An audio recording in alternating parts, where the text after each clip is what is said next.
Tammy, it's been 4 days since we've done one of these. Yep. Been a bit slow. Sorry about that. Okay, let's have a look here. Someone's asking, what do we feed our dogs? In a quarter mile, turn right onto Northwestern Avenue. We feed Life Abundance, the adult, on our adult dogs, and you can choose what kind of flavors you want, which is the white fish or whatever. There's lots to choose from. And then they have Life Abundance Puppy that has been great. I've been using it, past almost 2 years now? Yeah, or more. Very happy with it. My son talked me into it, and I'm glad I did. Yes, and it gets delivered to the door, which is And nice, isn't you it? get it on our website, Life Yes. Life Abundance, and our website's My Breeder Supply. Yeah, go to the nutrition section. Yeah, nutrition. Somebody here, we were talking about IBS, colitis. She said she's been using Prina hypoallergenic kibble that made a big difference. So there you go. That was Kieran Bush who said that.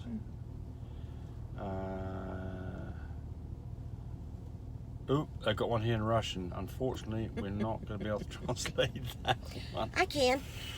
Yeah. Everybody knows that answer. Yes.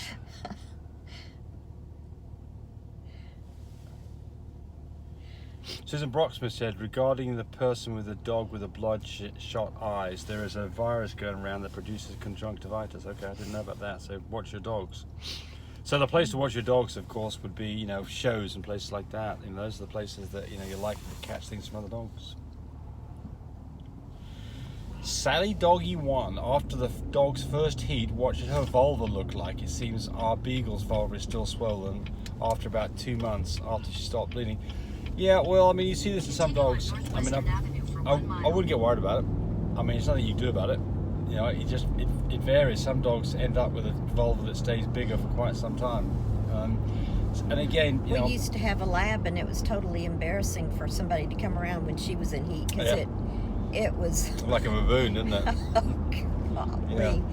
But anyway, oh well. Everybody's different. Every dog's different.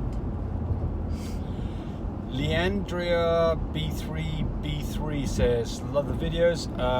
My pups are 4 days old. Mama started really shaking when I brought her home after C-section. It's the anesthetic. But she's more blah blah to her. About a few years. Well, I'm not going to read all this to you. There's too much here. But I can tell you this: if your dog is shaking, there can be 2 reasons that are typical. The first one, after anesthesia, she's cold, and she'll just need to get warmed up. Some places you can go left here if you want to, or get on Kilpatrick. Some vets will put a warming blanket over a dog after anesthesia because they get cold and they'll be shivering. Well, but that should go away by the time you're home. That should all be gone away. Now, here's a lot more serious situation: eclampsia. So eclampsia is low calcium. It's caused because mum's milk is starting to let down, and her calcium in her blood supply has dropped. And dogs can kind of wig out, they can shiver, they can shake, they can go into a coma. That is a really bad situation, and those dogs need to go to the vet to have a blood work done. But is that as soon as C-section's done? Yeah, it can be. Oh, okay. Yeah, so the thing about eclampsia you've got to watch out for, you think that what you do would be, before you even ever go into C-section or whelp, that you'd give them some extra calcium. Sounds reasonable, but it's the wrong answer. And the reason it's the wrong answer is she doesn't need the calcium yet, and that can make her calcium supply drop. So what you should do is you should start putting things like cottage cheese or Nutri-Cal, those kind of things, on her food when she comes home and she's starting to produce milk. But in your situation, if she's still shivering and shaking, and if she's wigging out, dogs can act, really bizarre. Now, we've never had eclampsia that I'm aware of. Have we ever had? I think we've ever had eclampsia. No. So I think it's a relatively unusual thing to happen. But you've got to pay attention. Knock on wood. I hope there's not any wood in my car. Sorry. Oh, James's head. No, but you know how after you've had surgery in the hospital, how you'll shake and they'll put a warm blanket on you. Right. So that could be it, or the eclampsia that James talking about. Ivan Romero says, "Hey, my puppy's 3 weeks and I wrap her back legs up. How long should I leave it on?" or tape or every other day. Well, don't tape it every other day. Leave it on until you see an improvement. What you're going to find is that tape's going to be taken off by mum and the other babies or the puppy itself. And wait till the puppy's getting its legs up underneath it and walking properly. You can't harm the puppy by having that underneath there. But I mean, if you catch it early, 3 weeks is, the right time to be starting this. Typically, you resolve the problem within a few days. If you wait till the puppy is 5 weeks old or 8 weeks old, it'll take you a heck of a lot longer. Use the left lane to take the turnpike ramp, then merge onto John Kilpatrick Turnpike. Elite Frenchie says, best source of Frenchie information on the tube. Well, good, thank you. They need to put that all on our website whenever they're talking about how. Yep. Bakugu Girl says, hi, my Frenchie's expecting puppies this week. She's at 60 days today. The vet says she should be able to have them naturally. Any recommendations?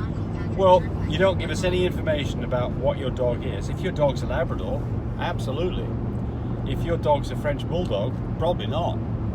If your dog is a small dog that typically have C-sections like Frenchies, and she's a small dog bred to a big dog, absolutely not. If you're in that situation and you think you want to have a natural whelp, then you should be doing an X-ray first to find out how many puppies are present or whether or not you take 77 years. Yeah, no. So I mean, I would. I think you don't give us enough information so that we can't kind of slam your vet too hard. But really, you're in a situation where you've got to be careful with this. Sorry about the navigation. Eastern And the Mars. reason why for x-raying to see how many puppies you have, so when you are doing a natural whelp, you know how many puppies are supposed to be coming out. That's exactly right. Because you could have a puppy that doesn't come out till 24 hours later and she's outside using the bathroom outside and you've got a puppy laying out there you don't know about. Or worse yet, the puppy never comes out of it, goes necrotic, Then and she gets septic and she dies on you. It's real important if you're having a natural whelp to always. So you didn't give us any of that information about what else your vet said, but I think that you've got a vet here who's not familiar with French Bulldogs and is really not giving you the best of advice.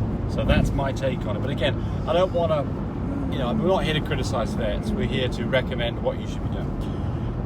Easton Meyer says, nope to the rope. Okay. All right. Nope to the rope. Nope to the rope. The rope on the big rope dogs. Nope to the rope. Everybody's eye appeal is different. We're just, it's to each and every one. They got their likes and dislikes, so it's okay. Cesar Ramirez. I'm not sure exactly what they're saying here, but I think he's saying that there's no curly fluffy on either parent's pedigree, but my parent is visually curly fluffy, and no outside breeding was done. Well, I mean, and he said, I'm willing to do parents' DNA, can you explain how this can happen? First thing you need to do is go get DNA on the puppy. If this puppy is visually fluffy, confirm that with the DNA. Now, is it possible for a dog to show up being a fluffy that didn't have fluffy parents? Very, very, very unlikely, but absolutely possible, because that's how maybe some of these fluffies happen in the first place. So, look, you need to go get a DNA done. Oh, okay. They didn't get the DNA done. Always do DNA, folks. If you're in question, in doubt, always do the DNA. Mandy Garadoya, probably killed your name there, sorry about this. Unfortunately, my girl had to have a mastectomy due to mastitis. She wants to know, is it easy to take the stitches out? The answer is yeah, absolutely easy to take the stitches out. But you want to make sure that everything's sealed up properly. Typically it's 10 days to take the stitches out, but I mean, take a good look at it, make sure it all looks like it's all fused together properly. And if in doubt, ask your vet or the surgeon who did it.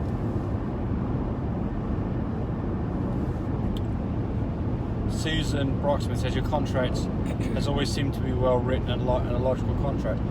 Yeah, so on this contract thing, I mean, there's somebody else who made that, what I thought was a silly statement about the contract. I think I responded to that. But anyway, the thing that I do see that I think the mistake people do make in contracts is they get incredibly verbose. And I understand, that you're trying to protect yourself. But I mean, you know, some of these things are just pretty ridiculous in terms of how the lengths they expect the person buying a puppy to go to honor the contract. So, you know, obviously cover the important points, but The just health. yeah, what your health guarantee is, what happens if there's a problem with the dog, how you verify there's a problem, what you're going to do in that event. Are you getting another dog? You're getting a refund? You know, so on and so forth. And I'm not going to comment about how you should do that. That's for you to decide. But hey, Isn't there a site that they can go to on? well, they can go to Love My Yeah. Pups, and then go look at our contract Yeah. and see how it's written. And Yeah. I don't mind anybody, you know, taking any pieces out of that they want to. And that's exactly what I do, by the way. Is I'd go look at some contracts, and go look at 3 or 4 contracts, and decide which of those you think are the right way to behave, and then do it. Yeah. Christine, how are we doing here? And we're done. So goodbye, Tammy. Bye. In 2 Watching miles. the video. I really appreciate people who subscribe to me. It helps me, encourage me to do more of these videos. But do remember, disclaimer here, I am not a vet. I'm not a licensed medical professional. I'm purely a person who's been breeding dogs for the last couple of decades. Any information that you got from this video, use at your own risk. There's nothing implied here, and certainly this should not be used as a substitute for advice from your veterinarian or your medical professional. I hope you enjoyed the video. Come back for more of them. Bye.